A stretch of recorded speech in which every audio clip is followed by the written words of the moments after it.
The chandelier trembled as if echoing the tension in the room, its crystals chiming softly with the vibrations of a family gathered around the dinner table. Lotus sat perfectly poised, fork in hand, her eyes fixed on the carved turkey before her. But she didn't need to look to know that this dinner, like so many before, was about to shift into something unrecognizable. Her mother's gaze sliced across the table like a blade, settling on her with the precision of someone delivering a verdict she had long rehearsed. "We're only inviting you out of pity," her mother said, each word dropping into the room like a stone into a still pond. The crystal glasses rattled on their plates, and for a heartbeat, the entire household seemed to catch its breath. Her sister smirked, a cruel upward curl that betrayed amusement rather than empathy. Her brother swirled the scotch in his glass, a slow, deliberate motion that mirrored indifference. Lotus could feel the chill of being entirely unseen, the subtle dismissal that had followed her every step her entire life. But Lotus did not flinch. She did not yell, nor did she attempt to justify herself. Instead, she set her fork down with calm precision and inhaled slowly, letting the air fill her lungs, steadying the storm of emotions rising inside. The corners of her mouth lifted into the faintest, controlled smile, one that spoke not of defeat, but of quiet resilience. She understood the power of presence, of letting silence carry its weight. With graceful composure, Lotus rose from the table. Her chair scraped softly against the polished floor, a gentle note against the tension that still hung thick in the air. As she passed her family, their words and laughter felt distant, almost unreal. Her exit was understated, almost invisible, but beneath that calm exterior burned a quiet fire, a foreshadowing of the reckoning that would come. 2 weeks later, every single one of them would understand, in ways they could not imagine, that underestimating Lotus had been their gravest mistake. Before I continue, I just need to know there's someone out there who's heard words like these before. If you have, then follow me into the rest because it didn't end the way they expected. The first thing Lotus remembered about Lake Marlowe was the smell of pine and water mixing with the smoke of a fire her grandfather built each morning. She had been no older than 7 the first time he took her fishing at sunrise, the mist hovering over the lake like a soft blanket, and the chill of the morning air turning her cheeks pink. He showed her how to bait the hook, how to cast, and how to wait with patience, teaching her that some things, like fish and trust, could not be rushed. In the evenings, they would sit by the fire, roasting marshmallows and telling stories that smelled of cedar and candle wax. From the cedar chest in the corner, he pulled out old photographs and trinkets, promising, "This will be yours to protect." Lotus had taken that promise to heart. The cabin was her sanctuary, a place where her laughter wasn't interrupted, her questions weren't dismissed, and her presence mattered. But after her grandfather died, the sanctuary shifted. The cabin became the family place, a trophy for the others to gather in, while Lotus's name slowly began disappearing from the invitations, the plans, the memories. She remembered the photos on the mantel after her first summer away, smiling faces from trips she hadn't been invited to, her absence as clear as a missing puzzle piece. Honor roll ceremonies passed with no congratulations from home. Her 2 jobs, which she juggled silently, went unnoticed. The scholarship that should have been a triumph celebrated quietly by all but her. Each oversight was a reminder. She didn't belong, the pain was subtle but cutting. No plate set for her at Sunday dinner. Birthday wishes that came a day late, or not at all. "All the rooms are taken," her mother had said once when she tried to visit the cabin for a quiet weekend. And then there was the grocery bag incident.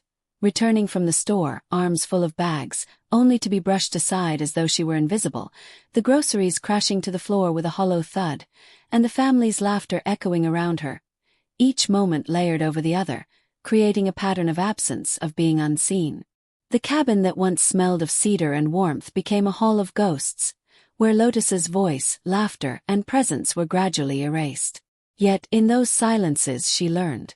She learned how to fold herself into the background, how to navigate spaces where her existence was treated as optional, how to survive when love and recognition were conditional. Looking back, I think that was the day I understood the silence they expected from me, and I learned how to survive inside it. Lotus's phone buzzed relentlessly, the screen lighting up in the darkened living room like a small, accusing spotlight. It was the family group chat, alive with chatter she wasn't part of, or, as she quickly realized, intentionally excluded from. One message after another scrolled past her eyes. Her brother bragging about the new grill he'd installed at the cabin. Her sister excitedly coordinating matching summer shirts. Not once did her name appear. Not once did they pause to consider whether she might want to join. Then came the line that cut deeper than any words ever had. "We'll use her key if she forgets to drop it off." Lotus froze, her fingers trembling as she read and reread it. The key wasn't just a piece of metal. It was a symbol of trust, of access, of belonging. And now it had become a tool for exclusion.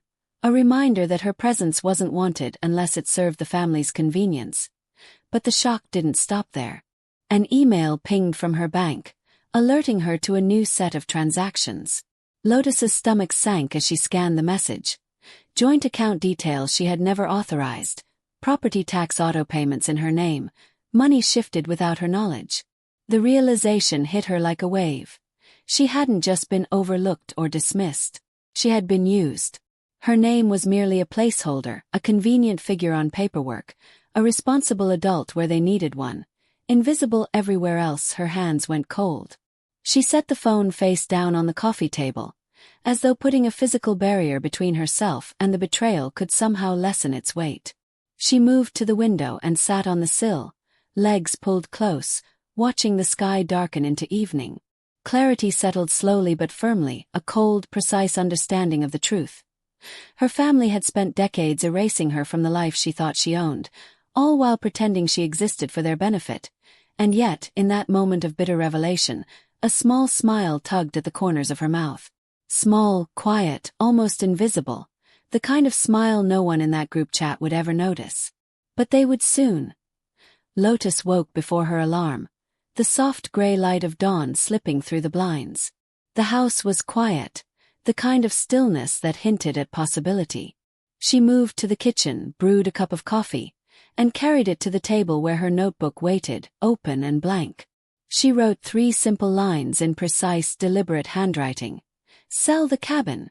Close joint accounts. Call lawyer. Each line felt like a pulse, steady and strong. A declaration that the story would now unfold on her terms. She walked to the filing cabinet where the cabin deed had always rested.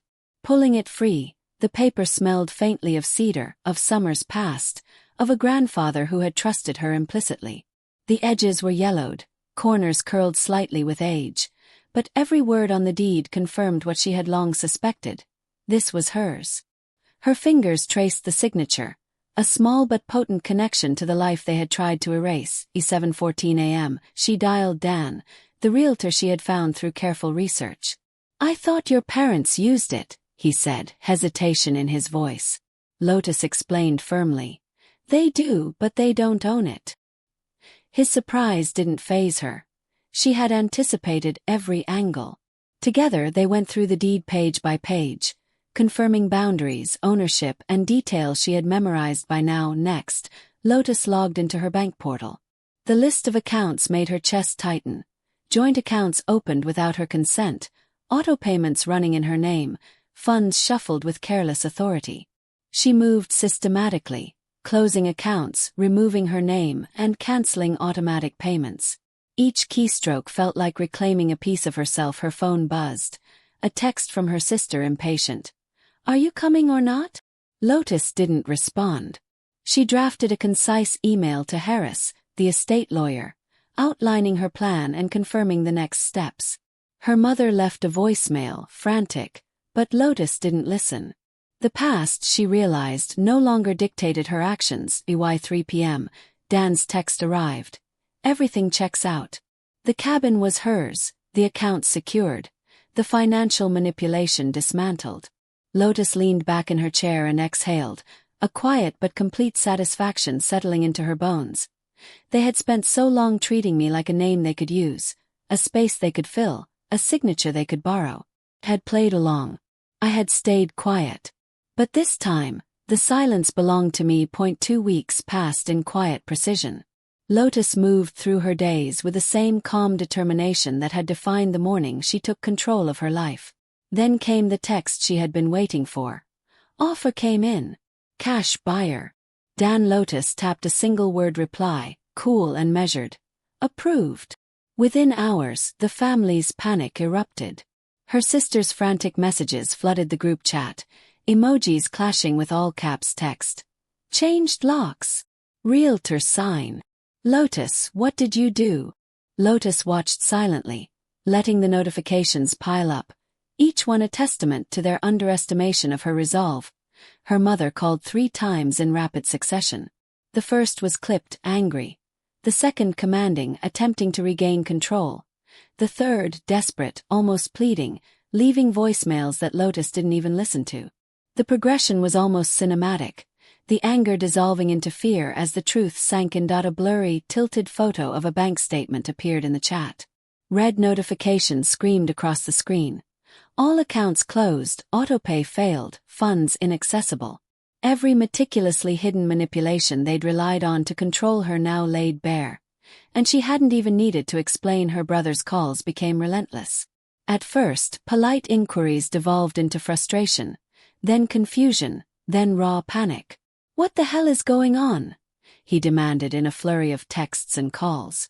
Lotus let her phone vibrate against the table, face down, allowing the storm to rage without her participation. Even the apartment seemed to react. Walls that usually felt spacious now pressed in. The city outside muted, hushed, as if holding its breath in the aftermath of her quiet dismantling of their control. Lotus felt no fear, no triumph. Only the steady satisfaction of justice unfolding on her terms. For years, they had taken her presence for granted, her trust for granted, her silence for granted.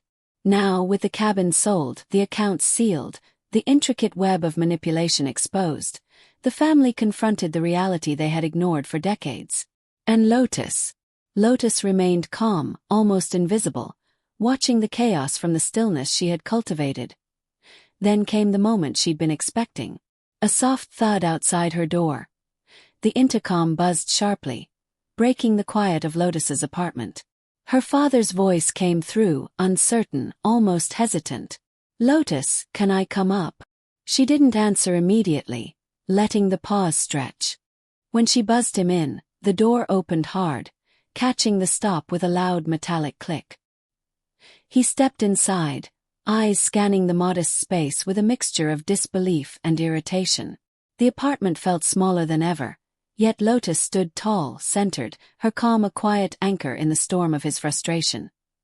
Is it true? His voice cracked slightly, a mix of anger and apprehension. Did you sell the cabin? Lotus didn't flinch. Yes. She let the word hang. Yes. Completely. He tried to regain control, shifting his weight, gesturing vaguely. You've made your point. No, Lotus said, her tone steady, precise. I haven't. Not yet. For the first time, he looked at her. Not the child he once dismissed, not the quiet presence he overlooked, but the woman who had orchestrated her own power, dismantled their control, and stood firm before him. The balance shifted in that instant. Her gaze swept the apartment, landing on the envelope from Dan's lawyer. She slid it toward him across the counter. He caught it, eyes scanning the contents, his posture folding subtly, like a structure losing a support beam, bending under the weight of truth. There was no shouting, no argument, just a quiet unraveling of the authority he had once wielded so freely, without another word. He turned and left. The door clicked shut behind him, leaving Lotus in the apartment that now felt expansive, unclaimed by anyone else. The air itself seemed to settle differently, the weight of years of expectation lifted, replaced with a new quality of silence. Hers alone to inhabit, and for the first time in years, the silence he left behind felt like mine. Sunlight poured through the curtains, casting a golden glow across Lotus's apartment. The world outside was already moving. Cars weaving through streets, pedestrians crossing corners, vendors setting up for the morning rush. But inside, everything felt suspended, still, intentional. She stood by the window with her coffee in hand, savoring the warmth, the quiet, the clarity that only came after storms had passed. A message preview blinked on her phone. Mom wants to apologize. We didn't know things were this bad. Lotus didn't reach for it. She let the screen dim, letting the words float unacknowledged into the ether.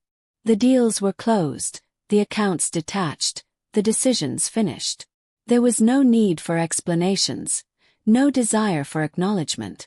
The chaos they had created no longer needed her signature, her presence, or her approval.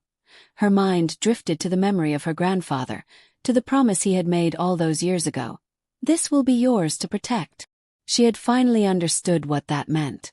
Protecting it wasn't holding onto it for herself or for anyone else. It was knowing when to release it, to reclaim it fully, on her own terms. The cabin at dusk, the smell of cedar, the quiet crackle of the fire, came back to her as a memory, soft and tender. She understood now that she no longer belonged there, and that was okay. The silence she now inhabited was hers to choose. Not the forced, invisible silence she had endured for decades, ignored and manipulated, but a deliberate, self-possessed stillness that affirmed her autonomy. She hadn't cut anyone off. She hadn't severed family ties with rage. Instead, she had stopped signing her name under their chaos. She had reclaimed the right to exist on her own terms, to define where she belonged, and to protect what mattered to her.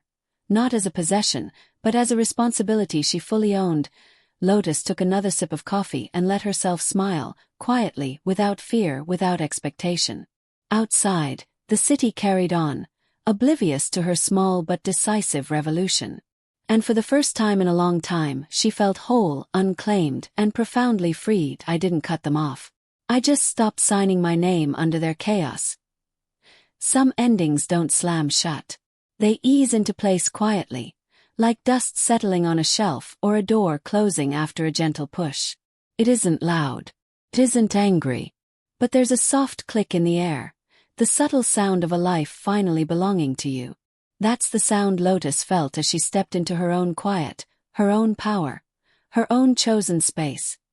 Reclaiming your silence can be as profound as any dramatic confrontation. It's in the small, deliberate actions, the refusal to let others define your story, the decision to stop signing your name under chaos that wasn't yours to carry. Many have lived through similar betrayals, dismissals, and erasures, quietly enduring the weight of voices louder than their own. But you don't have to stay silent anymore.